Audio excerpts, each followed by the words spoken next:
चलिए सब यहाँ ध्यान दीजिए। अगला चैप्टर है हमारा कौन सा? NCERT RT 10th class math chapter 10। सबसे पहले हम बेसिक समझते हैं इसका, पूरे चैप्टर 10 का बेसिक समझते हैं भाई। ध्यान दीजिए, ये इसका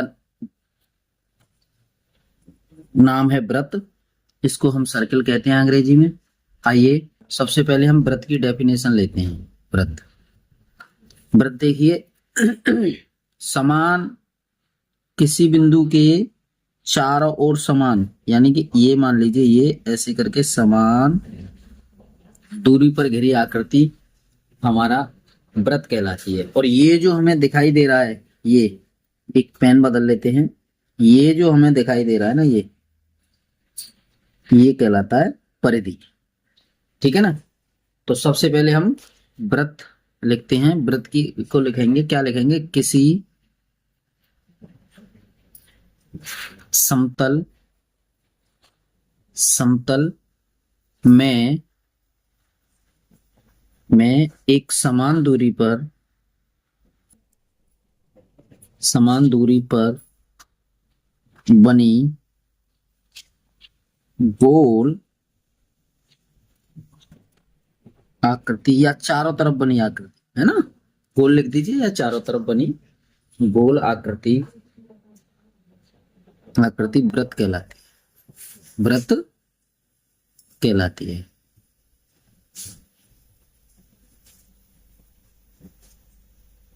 जैसे ये है, ये व्रत का केंद्र हो गया, ये ए हो गई, ये त्रिज्या हो गई साहब इसकी, ओ ए, जैसे इस तरीके से, है ना। ये जो हमें दिख रहा है परिधि, इसको हम जो है सरकमफेरेंस या परिधि कहेंगे। ठीक है ना। अच्छा जी, व्यास, व्रत का व्यास आता है।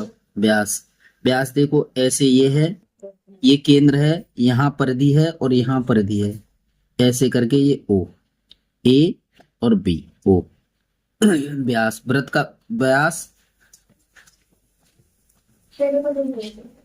व्रत का व्यास ये होता है साहब परिधि से परिधि तक की वह दूरी।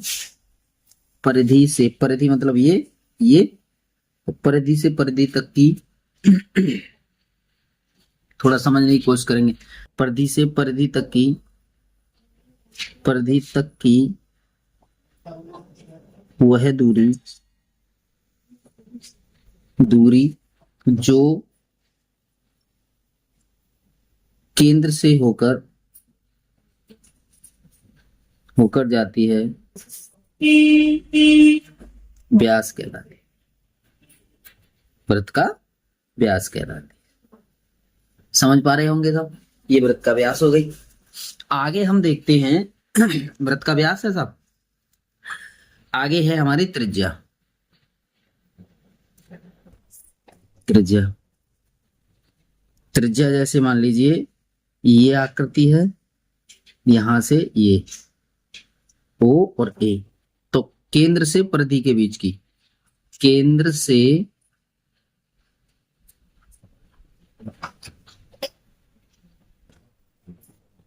के बीच की दूरी, ये त्रिज्या हो गई साहब। ठीक है साहब। आगे एक बात और आती है, अर्धव्रत। अर्धव्रत क्या है? जैसे मान लीजिए ये आकृति है, इसका आधा, ये व्रत का आधा, ये ओ ए बी। तो व्रत का व्यास जो होता है, व्रत को दो अर्धव्रतों में बांटता है जी। ये व्यास हो गया, ये आधे आधे दो व्रत हो गए, तो ये दो अर्धव्रत हो गए सब। समझ पाए साहब? व्रत का व्यास यहां लिख लेते हैं, चलो। व्रत का व्यास किसी व्रत का व्यास किसी व्रत को दो अर्धव्रतों में बांटता है। अर्धव्रतों में बांटता है। ठीक है साहब, दो अर्धव्रत हो गए, ये मैंने आकृति में बता दी।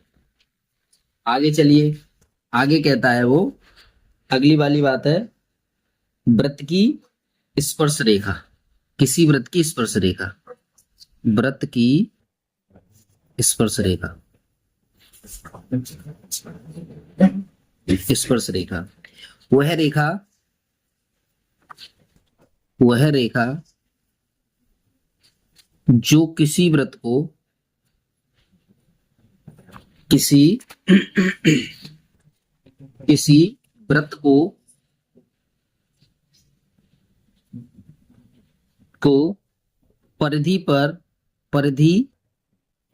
परिधि से किसी एक बिंदु पर छूकर जाती है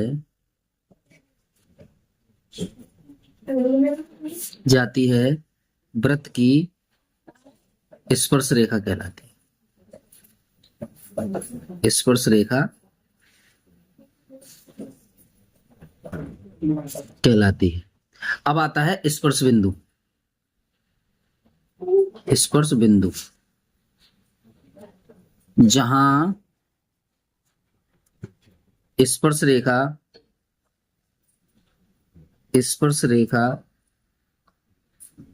वृत्त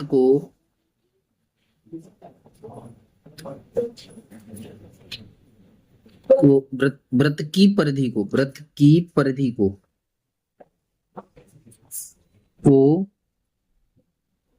स्पर्श करती है। स्पर्श करने का मतलब छूती है, स्पर्श करती है, वह बिंदु स्पर्श बिंदु कहलाता है। जैसे एक बार चित्र से समझा दें हमें, एक बार चित्र से समझा देते हैं हम। चलिए, ये चित्र है, अगर इससे मैं कोई स्पर्श रेखा खींचूं तो ये केवल एक बिंदु पर ही काटेगी, यानी पी बिंदु मान लीजिए वृत्त की स्पर्श रेखा। तो इस रेखा को तो कहेंगे हम स्पर्श रेखा, और इसको कहेंगे हम स्पर्श बिंदु। ये वाला जो जहां छू रही है इसको कहेंगे स्पर्श बिंदु, स्पर्श बिंदु। ठीक है साहब। अब एक चीज और होती है साहब, नोट में लिख लेते हैं हम। क्या लिखते हैं साहब? नोट लिख लेते हैं। क्या लिखते हैं? नोट में हम कहेंगे कि वृत्त के किसी एक स्पर्श बिंदु से केवल एक ही स्पर्श रेखा खींची जा सकती है। किसी वृत्त के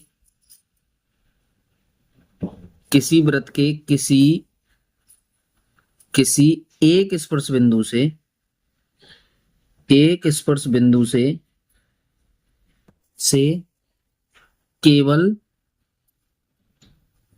एक ही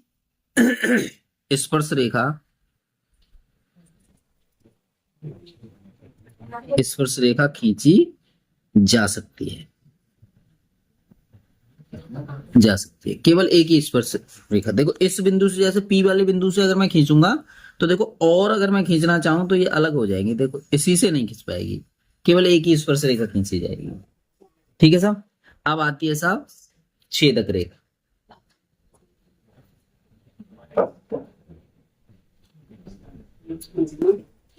जैसा कि नाम से ही है इसका स्पर्श रेखा।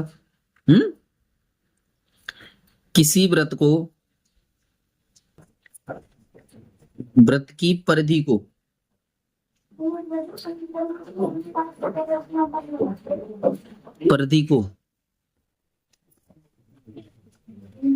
दो स्थानों पर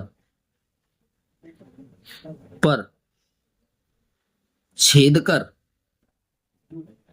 जाने वाली रेखा छेदक रेखा कहलाती है। जैसे ये मान लीजिए, ये तो मान लीजिए हम इसे खींचें तो ये छेदक रेखा हो गई। देखो, पी बिंदु पर कर रही है और क्यू पर, और खींच लो कितनी भी है ना, कितनी भी छेदक रेखा खींच सकते हैं हम। तो अब यहां से हम एक चीज का और कर सकते हैं। जैसे मान लीजिए ये कोई मान लीजिए छेदक बिंदु है, तो इसी एक बिंदु से हम कितनी भी छेदक रेखा खींच सकते हैं। तो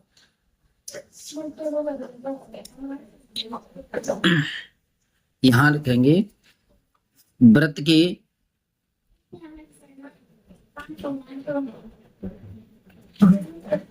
के किसी एक बिंदु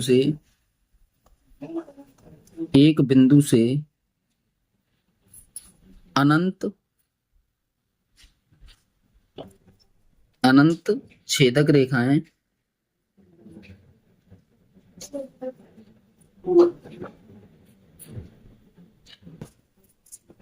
खींची जा सकती है। ठीक है ना। एक बिंदु से अनंत स्पर्श छेदक रेखाएं हो गई। ठीक है ना। छेदक रेखा उसको छेद कर जाने वाली रेखा। अब एक बात आती है, अब सवालों से संबंधित कुछ बातें हैं। ये तो आपकी बेसिक से संबंधित थी, जिससे आपको वृत्त का समझ में आया, वृत्त के बारे में क्या क्या चीजें होती हैं। लेकिन एक बात प्रमेय के रूप में मान लीजिए उसे, यानी स्पर्श रेखा त्रिज्या पर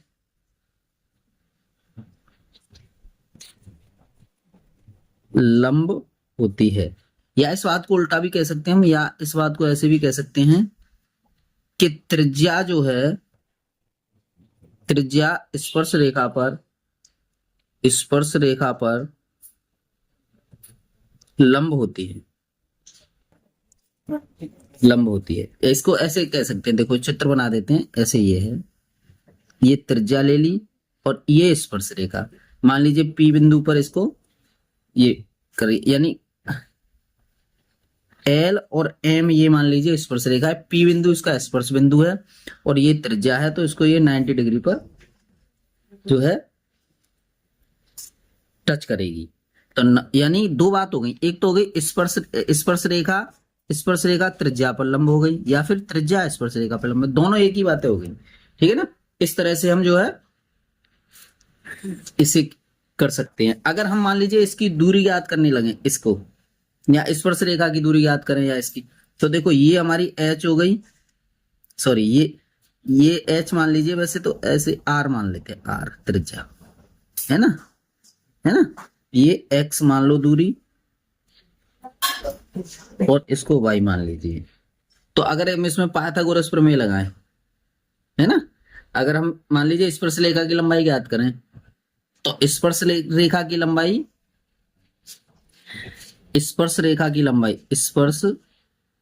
रेखा पाइथागोरस प्रमेय है या और कुछ नहीं है, की लंबाई इक्वल टू स्पर्श रेखा, तो रूट के अंदर हम क्या करेंगे स्पर्श रेखा की लंबाई के लिए, OM की लंबाई का वर्ग माइनस OP का स्क्वायर, ये तो करेंगे। अरे यार इसमें वो लगा लीजिए पाइथागोरस प्रमेय लगाने के बाद अपने आप आपको पता चल जाएगा कि कैसे निकालते हैं। देख सवाल कराएंगे जब और बताएंगे हम। ठीक है। अब ये अगला वाला है हमारा, कौन सा, वृत्त के किसी बाह्य बिंदु से, बाह्य मतलब बाहरी, वृत्त के किसी बाह्य बिंदु से खींची गई स्पर्श रेखाओं की लंबाई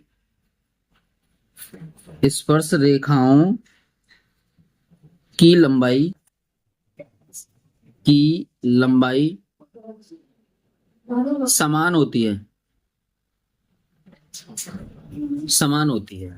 देखिए स्पर्श बिंदु, देखिए समझिए, ये मान लीजिए बाहरी बिंदु है कोई P, यहां से यहां तक ऐसे लाइन खींची, फिर इससे ये स्पर्श रेखाएं डाल दी हमने दो, समझो जरा, ये दो स्पर्श रेखाएं, तो ये और ये, यानी मान लीजिए यूं करके और यूं करके, ये 90 डिग्री है, ये 90 डिग्री है, ये A है, ये B है, ये O है। तो यहां पे मान लीजिए AP बराबर, AP नहीं O, हाँ ये हो जाएगा AP बराबर BP, यानी कि ये दोनों रेखाएं जो है ना, ये जो स्पर्श रेखा एक ये है, एक ये है, इन दोनों की लंबाई बराबर होगी, क्योंकि बाहर बिंदु से वृत्त पर खींची गई स्पर्श रेखाएं हैं ये। ठीक है साहब, चलिए समझ पा रहे होंगे साहब। आइए अब थोड़ा सा एक्सरसाइज देख लेते हैं। आइए साहब एक्सरसाइज क्या, ये रही देखिए, ये रही एक्सरसाइज। ये है एक्सरसाइज। चलिए एक्सरसाइज देख लीजिए, एक्सरसाइज 10.1 एक्सरसाइज देख लेते हैं एनसीईआरटी मैथ की। तो वो क्या कहता है कि एक वृत्त की कितनी स्पर्श रेखाएं हो सकती हैं। तो स्पर्श रेखाओं के बारे में हमने बताया था कि ये वृत्त है, इस पर देखो ये ऐसे करके बहुत सी स्पर्श रेखाएं खींची जा सकती हैं। तो अनंत कितनी, तो इस पहले वाले का उत्तर हो जाएगा आपका अनेक, अनेक या अनंत। अनंत यानी किसी वृत्त में स्पर्श रेखा अगर हम खींचें तो अनंत स्पर्श रेखाएं खींची जा सकती है सब वहां पे।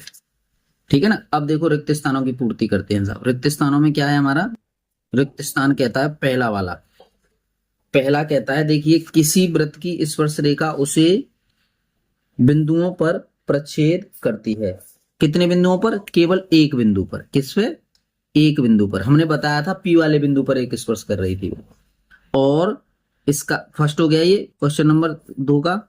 और अब आता है सेकंड। सेकंड पढ़ते हैं पहले। वृत्त को दो बिंदुओं पर प्रच्छेद करने वाली रेखा को क्या कहते हैं जी, क्या कहते हैं, छेदक रेखा। देखो हमने बताया था ऐसे करके ये देखो एक यहां और एक यहां, ये छेदक रेखा।